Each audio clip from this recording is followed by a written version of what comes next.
Olá, pessoal, sejam todos bem-vindos a mais uma aula de assistência ao paciente em situação de urgência e emergência. Eu sou o professor enfermeiro João Lucas e a gente vai dar continuidade a algumas condições do sistema neural. Hoje a gente vai falar, para ser mais preciso, de analgesia e sedação. Mas o que seria isso, né? É importante primeiro a gente rever algumas condições do contexto histórico, né?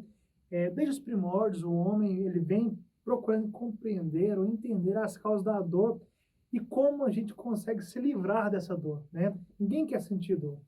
A equipe de enfermagem, para avaliar a dor, ela precisa ter muita experiência, uma vez que nós assistimos o paciente durante 24 horas por dia, né? É de grande importância que profissionais que atuem em UTI ou em qualquer outra área do hospital conheçam sobre a fisiopatologia da dor, benefícios das técnicas, dos instrumentos que possibilitam avaliar a dor e também consigam aliviar a mesma, né? Mas o que é dor, né, pessoal? A dor é de quem? Eu uso uma frase muito interessante, assim, que eu gosto bastante de enfatizar, é o quê? A dor é do paciente. Então, quem sente dor não é o profissional, é o paciente. Então, se é o paciente que sente dor, é o mesmo que vai classificar ela conforme a sua intensidade. Eu não vou falar para você, sente uma dor mais ou menos. Não, a dor é do paciente, então o mesmo vai classificá-la, tá certo? Então a dor é uma experiência sensorial que pode causar reação imediata no cérebro ou na memória das experiências e influenciar o futuro, reações corporais de dor.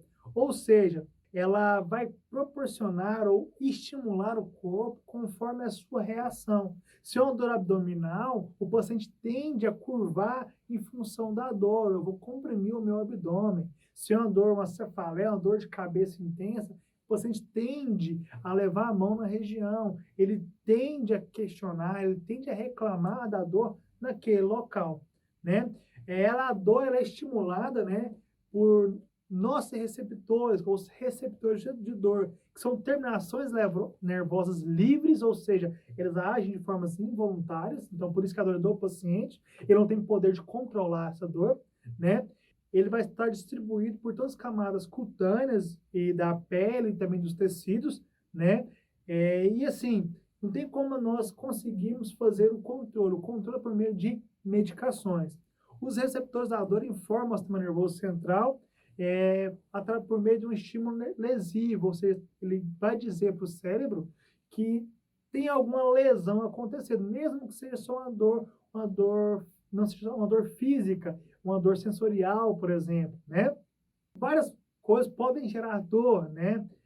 No caso da alguns íons de potássio, acetilcolina, enzimas proteicas, vários padrões vão estimular ou potencializar esse padrão de dor. Algumas substâncias, né, que a gente chama de substância P, vai gerar aí uma hiperalgesia, ou seja, uma relação de anestesia, de acalmar essa dor. Então, o que faz? A medicação que a gente infunde no paciente, ela vai estimular essas prostaglandinas, o que vai fazer com que o corpo do paciente, né, ele sinta-se mais à vontade, consequentemente, ele sinta-se que não há mais dor. Ele vai fazer uma reação onde ele vai eliminar essa dor do paciente. Digamos que, a grosso modo, essa seria uma função analgésica, digamos assim, né? O controle da dor eficaz, né, é um dever de todo profissional de saúde, um direito do paciente que não deve estar ali sentindo dor. E é um processo de humanização de qualquer unidade de saúde. Ou seja, proporcionar analgesia, proporcionar essa ausência de dor ao nosso paciente é um ato de humanidade. Essas medidas que são utilizadas para humanizar o atendimento, né, substitui como algumas intervenções e normalmente com caráter farmacológico. Normalmente se trata a dor, né, com algum tipo de fármaco. O potencial benefício de sedativos transforma-se em um risco adicional. Por quê? Muitos casos o paciente ele está ali queixando de dor, o analgésico não resolve, acaba que o profissional de saúde vem a sedar esse paciente para que ele não questione mais sobre a dor. Então, eu apago o paciente, né, digamos assim, e ele não tem mais queixa. Só que eu perco a queixa negativa, que é aquela que continua mesmo após a analgesia, mas eu perco a queixa positiva, que é aquela que ele traz alguma informação sobre a patologia dele. Então é importante que o paciente tenha o maior contato com a equipe, tá certo? Então, a analgesia e sedação, ela vai gerar aí um controle, uma ansiedade, desde para a equipe até mesmo para o paciente, né? A analgesia seria controlar esse padrão de dor. E a sedação seria sedar aquele paciente a um ponto que ele não questione mais sobre a dor, ou ele não questione mais sobre o tratamento. Mas quando ela realmente é necessária, daí parte a parte da equipe avaliar melhor essa situação, né? As escolas, a gente tem várias escalas, digamos assim, para avaliar a dor. E também temos escalas para avaliar a sedação desse paciente, né? A escala mais comum para avaliar a sedação, a gente chama ela de escala de Ramsay, né? Que é a mais utilizada. Existem outras, tá, pessoal? Mas é a mais comum, que a gente vê aí bastante difundida em unidades hospitalares, né? Para avaliar a dor, as mais comuns são as verbais, onde o paciente discrimina ou fala da dor com algum tipo de palavra. As numéricas, né, que seriam aquelas na avaliação de 0 a 10, qual que é o padrão da sua dor, né? E aí também a gente tem para crianças, assim, a facial, onde nós temos na prancheta, em algum local, qual é a sua feição da dor? Qual a melhor face te identifica, né? Para a criança poder também te falar qual é a dor. Não só criança, né? Mas um paciente com dificuldade de fala, ele vai conseguir apontar e te mostrar qual é a dor. Então, identificado a dor, eu vou verificar também o padrão de sedação desse paciente. Se é necessário sedar, como que está esse paciente, né? Então, para melhorar um pouquinho mais essa fala, vamos conceituar a dor, né? Dor é uma experiência emocional e sensorial desagradável, associada a lesões reais ou potenciais. Tal conceito tem o mérito de reconhecer a interpretação e a resposta da dor. São influenciados pela dimensão emocional e não apenas sensorial. Ou seja, tem um contraste aí entre o padrão de dor do paciente pela própria patologia e a parte emocional do paciente, né? Nós temos tipos diferenciados de dor: dor aguda, dor crônica, dor somática, dor nociceptiva e dor neuropática, né? Dor aguda é uma dor rápida que você sentiu ali naquele momento, uma dor simples, digamos assim. Dor crônica, uma dor lenta, né? Está associada à destruição de tecidos, né? Normalmente vai ter uma destruição ali local. É uma dor que é difícil de suportar e tem uma maior resposta emocional. O paciente vai sentir mais, ele vai reclamar mais desse padrão de dor. Temos a dor visceral, que é uma dor causada por algum tipo de isquemia ou por meio químico, digamos assim, ou espasmo visceral na região abdominal, normalmente, tá? Ou uma hiperextensão da víscera. Nós temos a dor irradiada, que é aquela que potencializa um local e irradia para outro meio, por meio de compressão nervosa. Nós temos a dor referida, que é aquela que surge em parte distante da causa e do local de origem, ou seja, eu bati o dedão, mas tem uma dor referida na parte superior, lá no braço, mas o paciente refere a dor, ele fala da dor, mesmo que a gente não consiga perceber a origem evidente da dor. Então, a dor é um fenômeno de difícil avaliação e de quantificação por ser subjetiva e influenciada por atitudes e crenças. Então, tem paciente que vai ser possível avaliar a dor com precisão. Outros vão potencializar demais a dor deles, o que dificulta a compreensão por essa exatidão. A gente não consegue ser exato na dor daquele paciente. Mas, é claro, voltando à dor é do paciente. Cabe a nós julgar ali naquele momento qual que é a necessidade de intervenção, se é urgente ou não.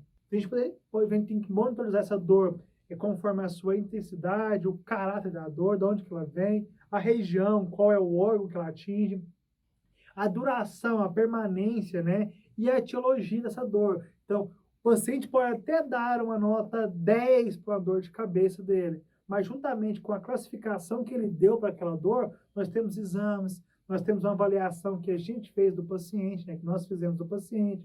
Ele tem feição de dor? Aquele paciente está muito mais agitado que realmente com dor? Como que está a condição daquele paciente, né? Então, nós vamos avaliar por escala de numérica, como eu já disse antes, né? E às vezes até mesmo por escrito. Tem várias escalas de dor que podem ser aplicadas, né? As mais comuns, essa que estou mostrando na tela para vocês, né? Que digamos que é a numérica, a visual, onde ele põe um ponto na condição da sua dor, e ainda por palavras, né? Ou por faces, digamos assim. É importante que nós tenhamos aí, neste caso, um local específico para anotação de dor, ou no nosso relatório que conste a dor que o paciente afirme. Por quê? Porque tem que verificar, porque pode ser que esse passador persista por muito tempo. Tem que avaliar essa condição da dor e como ela está oscilando. Agora ela estava pouca, daqui a pouco ela está muito alta. Como que está a condição de dor desse paciente, certo? E a profissional de enfermagem, ele tem também que ter seu jogo de cintura, começar a avaliar, porque o paciente pode reclamar para um profissional e para o outro não falar nada. Será que o paciente está potencializando demais? Ou pior, ele não fala nada. Você percebe que ele tem feição de dor, só que ele não reclama da dor em momento nenhum, né? Com isso, a gente vai conseguir ter uma equipe unida e vivenciando com o paciente essa dor, a gente vai reduzir a ansiedade do paciente, a redução do consumo de oxigênio, a prevenção de lembranças ou memórias desagradáveis, o tratamento, por exemplo, em caso de abstinência, álcool, outras drogas. Então, quando se trata a dor, já alivia vários outros fatores desse nosso paciente. Então, a analgesia, né, sedação, é um bloqueio neuromuscular que expressam estados de intervenções distintos, né? Então, bora lá. Então, a gente tem diferença de analgesia e sedação. Vamos entender, né? Dor é definida como uma experiência desagradável. Analgesia se refere à ausência ou supressão da dor. Sedação exprime amplo espectro de condições, desde o estado vigil, orientado, tranquilo, a hipnose ou depressão do comando neural e da ventilação e redução do metabolismo. Bloqueio neuromuscular indica a abolição ou redução da atividade de músculos esqueléticos através da interrupção total ou parcial da transmissão entre terminação nervosa e placa motora, ou seja, o paciente está completamente apagado, em estado comatoso, digamos assim. A sedação insuficiente é quando aquela que não atinge os meios esperados, né? Então, para poder verificar como que está essa sedação, a gente vai aplicar a escala de Ramsay. Nós temos 5 níveis específicos para ela. Na verdade, são 6 níveis, né? Nível 1, paciente ansioso, agitado ou inquieto. Nível 2, paciente cooperativo, orientado ou tranquilo. Nível 3, paciente somente responde a comandos. Nível 4, ele responde uma resposta rápida. Nível 5, resposta vagarosa. Nível 6, nenhuma resposta. O paciente está completamente sedado, né? Então, é importante que a gente conheça esses graus, né, de sedação, digamos assim, para que a gente consiga verificar se aquela medicação, se aquela sedação realmente foi efetiva ou não, tá certo? Atenção, muito importante. A sedação dos pacientes críticos e agitados, né, deve ser iniciada somente após uma analgesia adequada e a identificação do tratamento de possíveis causas fisiológicas que podem ser reversíveis. Ou seja, eu já tratei a dor do meu paciente, o problema é que ele continua agitado. Então, a gente vai fazer essa sedação para tentar acalmar o paciente, para tratar ou para que ele consiga ter uma recuperação melhor. Tá certo? É importante lembrar que a terapêutica é encontrar a melhor forma de tratar esse paciente, né? A gente pode ter meios farmacológicos, né? Sejam opioides ou não opioides, e também não farmacológicos, como posicionamento adequado no leito, correta colocação do tubo, por exemplo, orotraqueal, estabilização de fraturas, entre outros fatores. Ou seja, a terapêutica vai oscilar conforme a necessidade do nosso paciente. Eu acho que quando se fala em analgesia e sedação, é importante entender que nós temos que proporcionar ao nosso paciente a melhor condição naquele momento, tá bom? Então, por esse motivo, deixo para vocês entenderem ou pensarem aí que a função da enfermagem é proporcionar o conforto a nosso paciente. Então, a gente finaliza assim mais um conteúdo. Fiquem todos com Deus e até a próxima aula. Um abraço.